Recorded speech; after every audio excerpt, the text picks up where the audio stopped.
This is America in the Morning from Westwood One. Good morning, I'm John Trout. It's Monday, January 8th, 2024. Here's what's coming up on America in the Morning. An initial agreement's been announced in Washington to head off a federal government shutdown. I'm Jackie Quinn. Widespread concerns surrounding this week's weather. I'm Clayton Neville. A door plug flew off a plane while in flight, causing the FAA to ground all Boeing 737 MAX 9 planes. I'm Julie Walker. Controversial Republican lawmaker is under investigation for domestic violence. I'm Pamela Furr. The Supreme Court is inserting itself squarely in this year's presidential election. Sagar Meghani, Washington. On Wall Street, it was a down first week of the new year for stocks. Earnings season begins this week. I'm Jessica Ettinger. The flu season is getting worse. I'm Ed Donahue. All ahead on America in the Morning.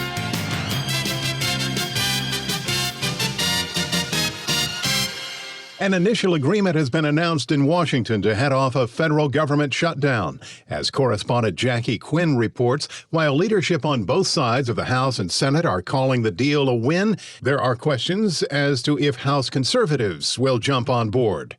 The White House and congressional leaders say they've reached an agreement on top-line spending levels for the current fiscal year. President Biden says it puts them one step closer to preventing what he calls a needless government shutdown and protects important national priorities. House Speaker Mike Johnson told lawmakers the deal will secure $16 billion in additional spending cuts from a previous agreement brokered by former House Speaker Kevin McCarthy and President Biden. Johnson says it's the most favorable budget agreement Republicans have achieved in over a decade, with sharper reductions than what was in a previous deal. The package is about $30 billion less than what the Senate was considering. Congressional negotiators needed to agree on overall spending levels so that appropriators can write the bills that set the line-by-line funding for federal agencies. The funding for some was set to run out January 19th. I'm Jackie Quinn.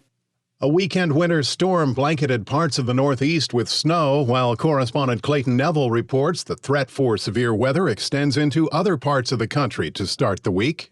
15 million people were under winter storm warnings over the weekend in America. National Weather Service meteorologist Mark Chenard told the Associated Press that parts of New York and surrounding states were blitzed with snow. Portions of northeast Pennsylvania, even into northern New Jersey, the Hudson Valley, and then into portions of interior Massachusetts, there were totals over a foot of snow, between 12 and 18 inches of snow across that corridor. So it was a pretty significant storm once you got away from the coast. Some spots had more snowfall than others. Across interior portions of the Northeast, generally west of the I-95 corridor. Meteorologist Greg Carbon spoke with the AP. Most areas in interior New England should see anywhere from half a foot to a foot of snow with this event. But certain big cities avoided snow, as New York Governor Kathy Hochul pointed out. I know our friends in New York City have been waiting 693 days to be able to build a snowman, and lucky for them, or unfortunately for them, depending on your perspective, they're going to have to wait a little bit longer. No real accumulation there. Another storm system is expected to dump heavy snow on parts of the Great Plains this week, and high winds and potential flooding concerns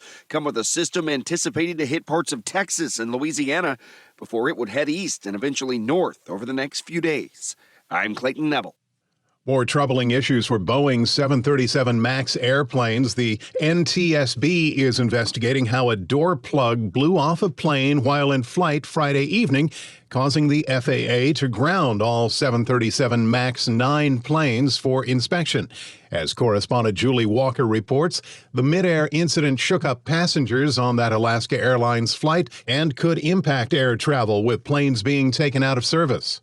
The blowout happening shortly after takeoff Friday evening from Portland, Oregon. The pilot radioing the tower, declaring an emergency, turning around, landing safely. We are emergency. We are depressurized. We do need to return back to. Audio courtesy liveatc.net. Photos show a gaping hole where an emergency door could be, but the Alaska Airlines Boeing 737 MAX 9 had that door paneled over. Shows you how structurally strong those planes are. You could blow a hole like that because the hole was about as wide as a refrigerator and about 2/3 as high when I finally got to see it later.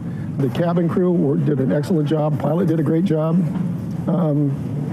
Can't say anything bad about them at all. Elizabeth Lee was one of 177 aboard. She spoke with KGW. We just heard like a loud bang or like a boom, And I look up and the air masks are like out, popped down, and I look to my left and there's just this huge gaping hole. NTSB Chair Jennifer Homendy says headrests and part of a seat back were missing from 25 and 26A, and there were clothes strewn about. No one was seated in 26A and B, where that door plug is. We could have ended up with something so much more tragic, and we're really fortunate that did not occur here. She says Boeing 737 MAX 9s have extra emergency exits, but airlines with fewer seats can plug those doors, and the NTSB is investigating what happened with this door plug. One good thing about this aircraft is there is an identical intact door plug just on the other side. So there's a left one and a right one. We're going to be able to look at the right one, which is fully intact, and see what that one looks like and compare it. I'm Julie Walker. It may be the Supreme Court's vote we hear the loudest in this year's presidential election. That's when America in the Morning continues after these messages.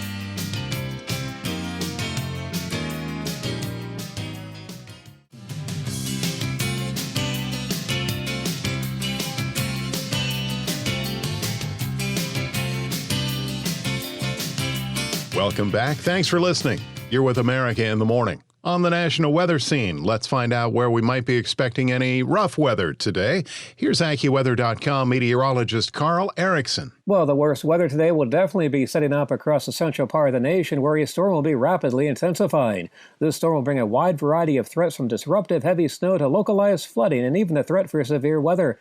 On the cold side of the storm, a large swath of heavy snow will fall from the Colorado Rockies northeastward across Nebraska, Kansas, and Iowa today, including places like Denver and Omaha. Snow will expand into the Midwest and upper Great Lakes tonight to include places like Chicago and Minneapolis.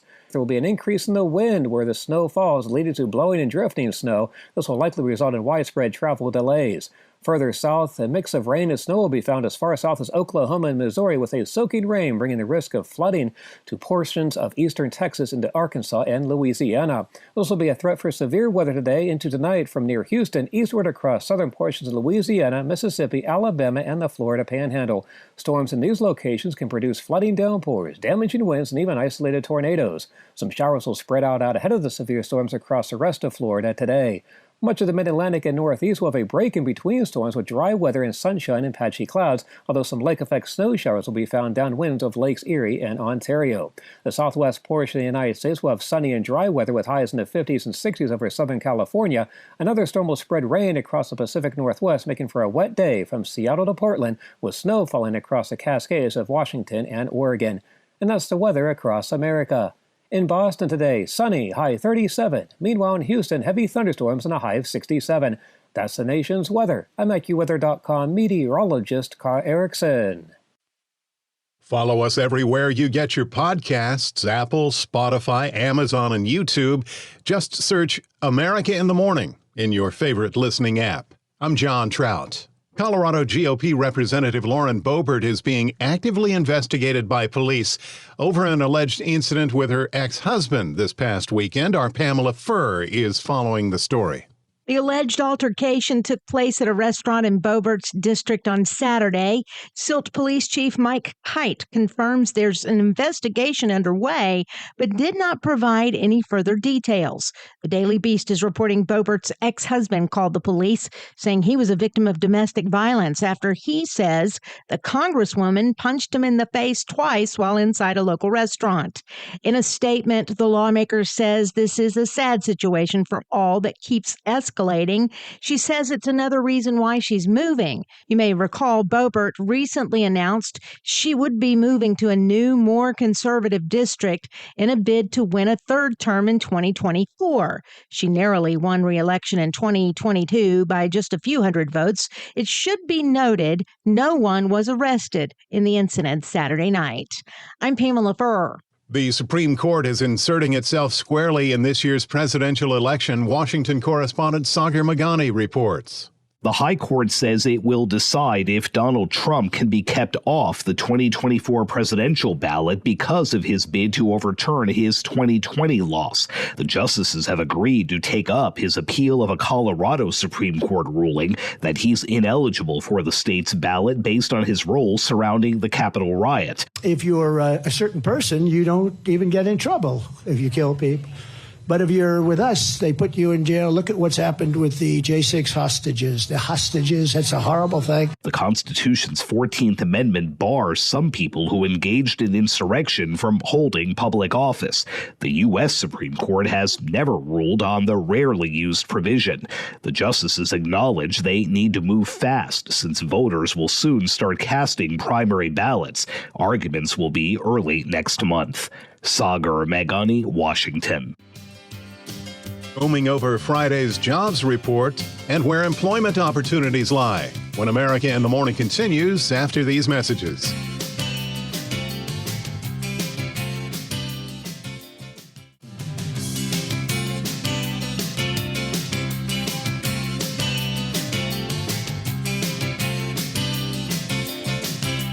Welcome back. America in the Morning continues. Volatility in the oil industry. Yesterday, Saudi Aramco released a statement saying it will be cutting crude prices to all regions, including Asia and Europe, citing weaker global oil prices and increased production by producers outside of OPEC and OPEC+.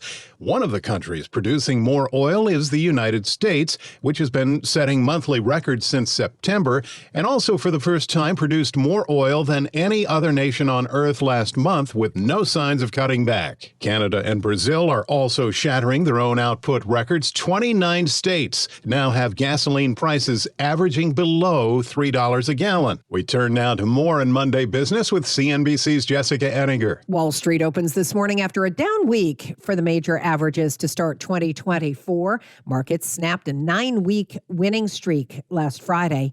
But the averages did have some slight gains on Friday. After a 9-week, 16% rally in the S&P 500, you're backing off by 2%. The most kind of heavily favored stocks of 2023, the ones that had a lot of deferred profit taking, have led the way down. It just seems relatively orderly and routine at this point. CNBC's Mike Santoli. Investors may be on hold today, maybe just churning a little because there's new data on inflation coming tomorrow.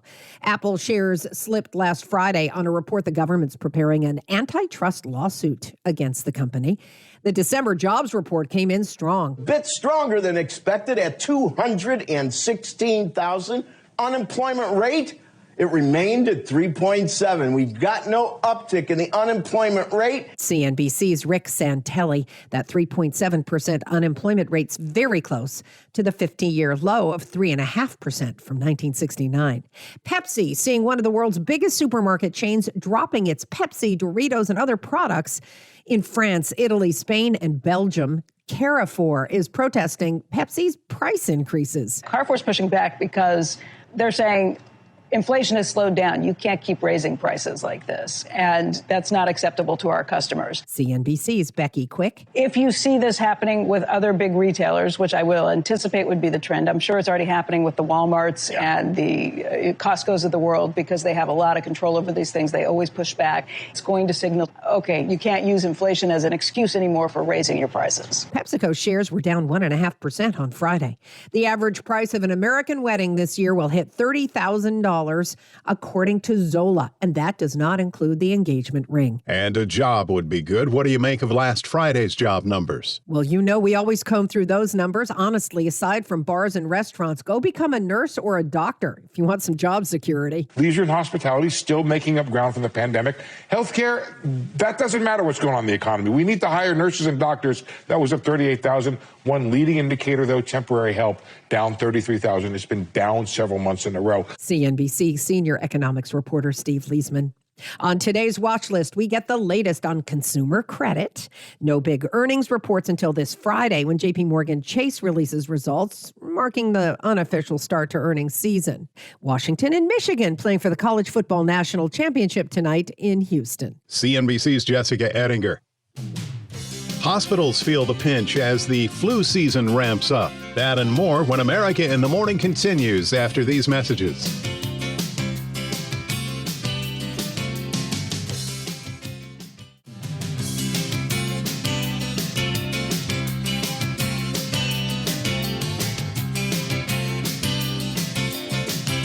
Welcome back. This is America in the Morning. A strengthening storm will create heavy snow, strong winds, and possibly blizzard conditions in the plains and Midwest today. On Saturday, fog produced treacherous conditions, causing a massive 35-vehicle pileup on a stretch of Interstate 5 west of Bakersfield, California. The crash was spread out over a half mile and included 17 cars and 18 trucks. Police report 2 people died, 9 others sent to the hospital. That interstate closed for more than 24 hours as crews were clearing damaged vehicles. The flu season is getting worse and hospitals are starting to feel the impact. Ed Donahue reports. Data from the CDC shows between Christmas and New Year's, 38 states had high or very high levels for respiratory illness, fever, cough, and other symptoms. That's up from 31 states the previous week. It covers not just flu, but coronavirus and RSV too. But flu cases appear to be increasing most dramatically. CDC's Alicia Budd says so far this is a moderate flu season, but cases are expected to remain elevated for several more weeks. The agency reports 6,500 deaths so far from the flu this season. 27 children have died. The data also shows coronavirus illnesses may not be escalating as quickly as flu this winter, but it is putting more people in the hospital than flu. I'm Ed Donahue. America in the Morning for Monday, January 8th, 2024 is produced by Jeff McKay, senior producer Kevin Delaney. I'm John Trout. This is Westwood One. This is America in the Morning from Westwood One. I'm John Trout. Coming up this half hour. Conflicting views abound on the third anniversary of the January 6th riots at the Capitol. I'm John Stolnis in Washington. Antony Blinken has kicked off a new Middle East tour as fears grow that the Gaza war may engulf the region. I'm Karen Chanas. Defense Secretary Lloyd Austin remains hospitalized with complications from elective surgery. I'm Jackie Quinn. More documents connected to Jeffrey Epstein made public. I'm Clayton Neville. The Supreme Court is allowing Idaho to enforce its strict abortion ban, even in medical emergencies. I'm Julie Walker. Who were the big winners at the Golden Globes last night? I'm Kevin Carr. Back after these messages.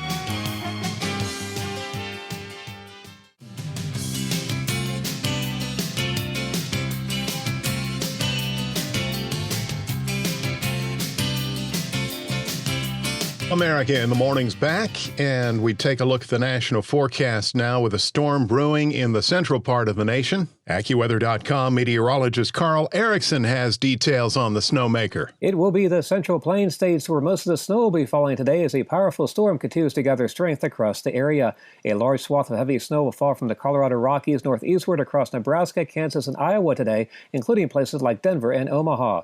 Snow will expand into the Midwest and Upper Great Lakes tonight to include places like Chicago and Minneapolis. Will be a large swath of 3 to 6 inches of snow across the Central Plains into the Upper Midwest, but a heavier zone of snow on the order of 6 to 12 inches will fall from northern Kansas and eastern Nebraska into southern Iowa and northern Missouri. As the storm continues to gather strength, there will be an increase in the wind where the snow falls, leading to blowing and drifting snow. This can lead to widespread travel delays. Other areas that will receive snow today will be across the Washington and Oregon Cascades as another storm moves into the Pacific Northwest. Meanwhile, rain will fall across the lower elevations of western Washington and Oregon, making for a wet day from Seattle to Portland. The powerful storm will bring snow to the Central Plains today, will also bring the threat for flooding and severe weather further south. A soaking rain will bring the risk of flooding to eastern parts of Texas into Arkansas and Louisiana. There'll also be a threat for severe weather today into the night from near Houston eastward across southern portions of Louisiana, Mississippi, Alabama, and the Florida Panhandle. Storms in these locations could produce flooding downpours, damaging winds, and even isolated tornadoes. Some showers will spread out ahead of the severe storms across the rest of Florida today.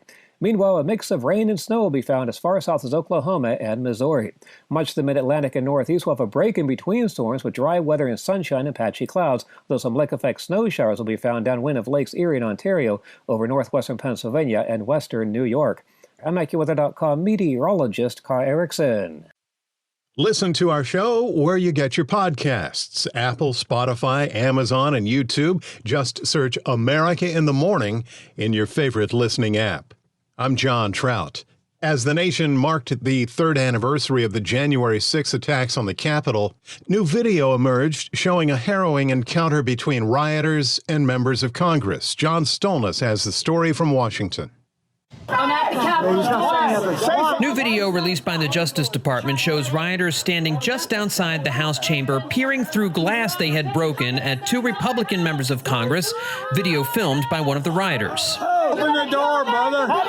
Painting a picture of the kinds of confrontations that were happening throughout the Capitol that day. In Pennsylvania on Friday, President Biden marked the third anniversary by saying many Republicans who once criticized the attacks are now downplaying them. As time has gone on, politics, fear, money, all have intervened. And now these MAGA voices who know the truth about Trump on January 6th have abandoned the truth and abandoned the democracy. Over the weekend, Donald Trump, campaigning in Iowa, didn't address the riots themselves, but talked about those rioters who have since been arrested and convicted of crimes. They ought to release the J6 hostages. They've suffered enough. They ought to release them. I call them hostages. Some people call them prisoners. I call them hostages. Release the J6 hostages, Joe. On NBC's Meet the Press, Republican Congresswoman Elise Stefanik, the number 4 ranked member of the House, and who some pundits believe could be a potential Trump running mate, echoed Trump's description of those convicted. I have concerns about the treatment of January 6 hostages. I have concerns. We have a role in Congress of oversight over our treatments of prisoners. Former Republican Congresswoman Liz Cheney on CBS's Face the Nation says it's clear Americans cannot trust leaders like Stefanik and House Speaker Mike Johnson, who played a key role in the legal battle to overturn the 2020 election results. You've had 2 members of Republican leadership in the House on television this morning. You've had Mike on again claiming that he has the right individually to decide that he's going to throw out millions of votes and ignore the rulings of the courts. You've had Elise Stefanik on this morning talking about the J6 hostages. I mean, you don't have to take my word for the fact that you can't count on these elected Republicans to defend the Constitution. A new Washington Post poll over the weekend finds a quarter of all Americans believe it's either probably or definitely true the FBI investigated the January 6th attacks, an idea pushed by right-wing media. A third of Republicans and 3 in 10 independents believe the FBI organized and encouraged the insurrection. Former Vice President Mike Pence on CNN's State of the Union trying to dispel those notions. The director of the FBI repeatedly assured the American people that the FBI were not the instigators of the riot that occurred on January 6th. And frankly, I'm very grateful. John Stolnis, Washington.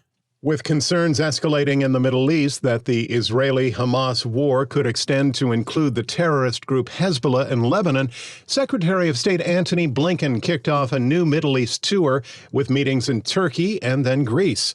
As correspondent Karen Shamas reports, Hezbollah's fired rockets at Israel in what it called a response to the Israelis' killing of a top leader from Hamas outside Beirut. Blinken and his delegation's feet squeaked on the marble floors of the hallway where he met with his Turkish counterpart Hakan Fidan in Istanbul. It's his 4th visit to the region in 3 months and comes amid worrying developments outside of Gaza in response to the conflict. Exchange of fire between Israel and Iran-backed Hezbollah in Lebanon continued after the presumed Israeli killing of a Hamas leader in Beirut. Lebanon's Hezbollah militia has fired dozens of rockets into northern Israel. The barrage comes with a warning by the group that it was only the initial response to the killing of a Hamas leader, presumably by Israel in Lebanon's capital this week. The rocket attack came a day after Hezbollah leader Hassan Nasrallah said that his group must retaliate for the killing of Saleh Harouri in Beirut. Hezbollah's leader said it was the first strike by Israel in the Lebanese capital since 2006. Adding, "We cannot remain silent on a breach of this level of danger because it means that all of Lebanon will be left exposed." These are difficult and challenging times for the region, and it is incredibly important for us to stand by side, not just to work to further strengthen the relationship, but also to act as allies and to ensure that peace and stability returns to our troubled region. Yemen's Iran-backed Houthi rebels have stepped up attacks on commercial shipping in the Red Sea. Tensions were high even in Istanbul as protesters showed their anger towards US support for Israel, shouting, "Murderer Blinken, get out of Turkey." Blinken will discuss what Turkey and others can do to ease soaring tensions, also focusing on the reconstruction and governance of post-war Gaza. We are standing together facing some of the most acute challenges that we've seen. But the fact that we're standing together, that we're working together, whether it's in defense of Ukraine, whether it's for peace and stability in the Mediterranean, whether it's dealing with the situation in the Middle East, Gaza, and so many other ways. That's a tremendous source of strength and reassurance for the United States. I'm Karen Chamas. Defense Secretary Lloyd Austin remains hospitalized with complications from elective surgery, something that was kept from the public all last week, a move that's raised questions on Capitol Hill, as we hear from correspondent Jackie Quinn. With regard to Secretary Austin, I wasn't aware of his medical issue. In fact, I talked to Lloyd last weekend before this incident, and I know that he's put out a statement addressing it. What I can say is this. It remains one of the great privileges of my career, over 30 years now, working in government, to serve alongside Lloyd Austin. The Pentagon press secretary now says Pentagon Chief Lloyd Austin has been hospitalized at Walter Reed since Monday due to complications following a minor elective medical procedure. The department spokesman says Austin is recovering well, but it's not clear when he'll be released, and says the hospitalization wasn't made public until now due to privacy and medical issues. Deputy Defense Secretary Kathleen Hicks was prepared to exercise the powers of the secretary if required. The silence runs contrary to normal practice with White House and cabinet officials, and the Pentagon Press Association filed a protest letter saying, given the growing threats to U.S. military personnel in the Middle East, it's critical for the American public to be informed about the health status and decision-making ability of its top defense leader. I'm Jackie Quinn. When we return on America in the Morning, new revelations in the Epstein documents, and the NRA president resigns. Those stories and more after these messages.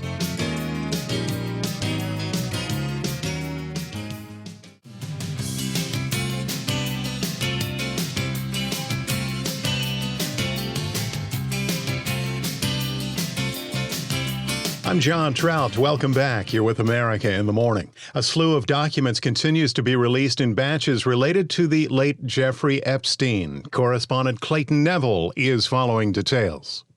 A third batch of court filings was made public over the weekend as documents continue to be released surrounding convicted sex offender Jeffrey Epstein and British socialite Ghislaine Maxwell.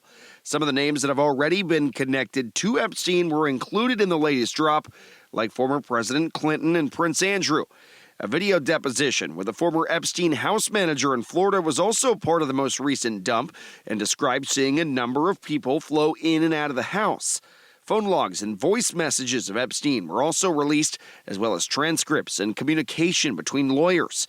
The documents total more than 3,000 pages so far and are connected to a now settled defamation lawsuit brought against Maxwell by one of Epstein's victims. I'm Clayton Neville. Wayne LaPierre, the longtime leader of the National Rifle Association, says he's resigning. Ed Donahue has that story. LaPierre says the resignation takes effect at the end of the month. He's been in charge of the NRA's day-to-day operations since 1991, acting as the face and vehement voice of its gun rights agenda. The NRA will not only speak out, we will speak out louder and we will speak out stronger than ever before. Monday, a trial starts in New York against LaPierre, the NRA, and other executives. He's accused of diverting millions of dollars from the NRA to pay for personal travel, private security, and other lavish perks. Wayne LaPierre has defended himself and says his passion for the cause of gun rights burns as deeply as ever. I'm Ed Donahue. America in the Morning continues. The U.S. Supreme Court is allowing Idaho to enforce its strict abortion ban, even in medical emergencies, while a legal fight continues. Here's correspondent Julie Walker. A lower court ruling had blocked the strict abortion ban, but the justices put that on hold, agreeing to an appeal and scheduling oral arguments for April.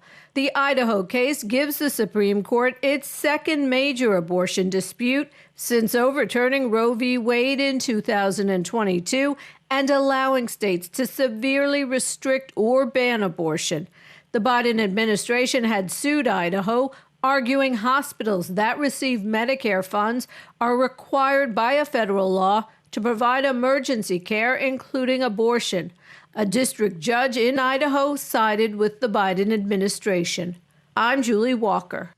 Some 200 million Orthodox Christians around the world have been celebrating Christmas Day, but as correspondent Lawrence Brooks reports, it's a holiday being overshadowed by global conflicts. Addressing crowds in St. Peter's Square, the Pope has called for peace in Israel and Ukraine.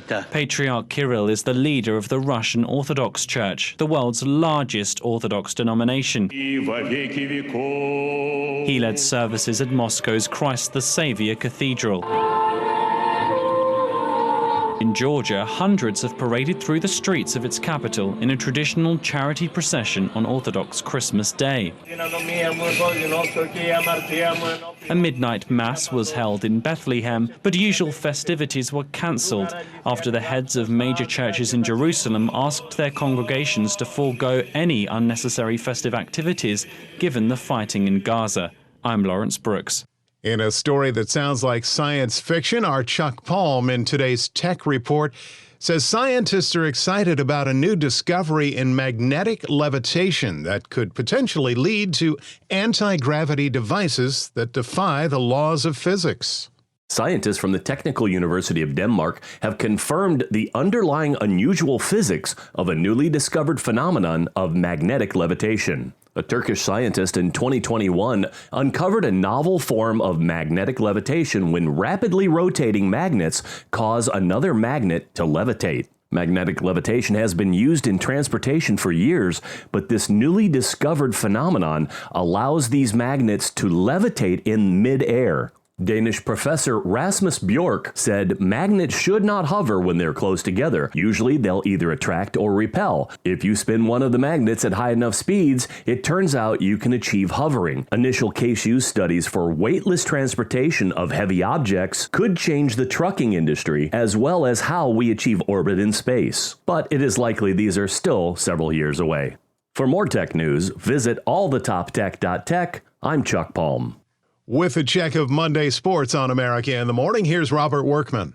The NFL regular season wrapped up on Sunday night as the Bills came back to beat the Dolphins 21-14 and claim their fourth straight AFC East crown. Deontay Hardy's 96-yard punt return early in the fourth quarter tied the game, and Josh Allen, who had 3 turnovers in the first 3 quarters, hit Dawson Knox for the go-ahead score on their next drive. The turnovers in our own side of the field, no, those are never good, but resilient group. We kept our head down, kept working hard, and found a way to win. Earlier, the Titans knocked off the Jaguars, giving the AFC South title to the Texans, who beat the Colts on Saturday. That also put the Steelers into the postseason. Buccaneers blanked the Panthers to secure the NFC South. Saints slammed the Falcons. Derek Carr had 4 touchdown passes, but New Orleans lost the division tiebreaker to Tampa Bay and the wild card to Green Bay when the Packers got by the Bears. NFC East, the Cowboys clobbered the Commanders. 4 touchdown passes for Dak Prescott. They win the division. The Giants surprised the Eagles. Philadelphia's 5th loss in the last 6 games, dropping them into a wild card. Lions licked the Vikings and will host a playoff game for the first time in over 30 years. Bengals bashed the Browns, so every team in the AFC North wound up with a winning record. First time that's happened in the NFL since 1935. Rams, Chiefs, Seahawks, Jets, and Raiders win. The wild card round begins on Saturday. The Browns are at the Texans, then the Dolphins at the Chiefs. Sunday, it's the Steelers at the Bills, the Packers at the Cowboys, and the Rams at the Lions. Then on Monday night, the Eagles visit the Buccaneers. Black Monday, the day after the regular season when coaches often get fired, got an early start when the Falcons sacked Arthur Smith just after midnight. Atlanta went 7-10 in each of his 3 seasons. They've missed the playoffs the last 6. College football's title game tonight in Houston, number 1 Michigan and number 2 Washington, both 14-0. That's Monday Sports.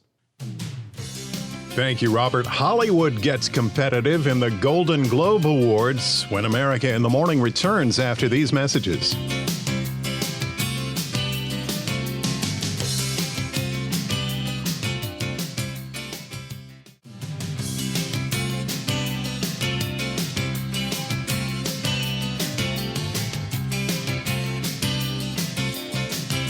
Thanks for being with us as America in the Morning continues. No serious drama, but some big winners at the Golden Globe Awards in Hollywood. Kevin Carr has a recap. The 81st annual Golden Globes took place last night, leaning away from the chaos that often befell the ceremony in the past. Comedian Joe Coy was a last-minute choice as host, and that fact did not go unnoticed during his Rocky monologue. Yo, I got the gig 10 days ago. You want a perfect monologue? The film to beat this award season is now Oppenheimer, whose wins include Best Drama, Christopher Nolan as Best Director, Robert Downey Jr. as Best Supporting Male Actor, and Cillian Murphy as Best Male Actor in a Drama. First question, do I have lipstick all over my nose? I'm just going to leave it. Not to be outdone by her Barbenheimer counterpart, Barbie walked away with the new award for cinematic and box office achievement. Dedicate this to every single person on the planet who dressed up and went to the greatest place on earth. Poor Things wins included Best Comedy and Emma Stone as Best Female Actor in a Comedy. Alexander Payne's The Holdovers saw acting wins for Paul Giamatti and Divine Joy Randolph. You have made me feel seen in so many ways that I have never imagined. On the TV side of things, the big winner of the night was HBO's Succession, earning Best Drama plus acting awards for Matthew Macfadyen, Sarah Snook, and Kieran Culkin. FX's The Bear won Best Comedy Series with acting awards for Iowa Debris and Jeremy Allen White. I can't believe I'm in this room. Other big winners include Netflix's Beef with 3 awards and Lily Gladstone for Best Actress in Killers of the Flower Moon. I'm Kevin Carr. And with the top box office draws to a first-time Emmy Award winner, here's entertainment correspondent Margie Zaraletta. Wonka earned another $14.4 million domestically in its 4th week out, according to studio estimates. Audiences are down 16% compared to the same time last year. There was only one new major movie this week, the horror flick Night Swim, which debuts in 2nd place. So you haven't told him all of this yet? Judith Light has been an actor for 50 years and just won her first Emmy for her role on the series Poker Face. Nick Offerman and Jasmine Guy also won their first Emmys ever. The Creative Arts Emmys on Saturday handed out awards that include technical categories and guest appearances. The main Emmy Awards are January 15th. Don't give up on us, baby. Singer-actor David Soul died Thursday at the age of 80. He was known for playing Hutch on Starsky and Hutch and for the #1 1976 song Don't Give Up on Us. I'm Archie Zaraletta. America in the Morning for Monday, January 8th, 2024 is produced by Jeff McKay. Senior producer Kevin Delaney. I'm John Trout. This is Westwood One.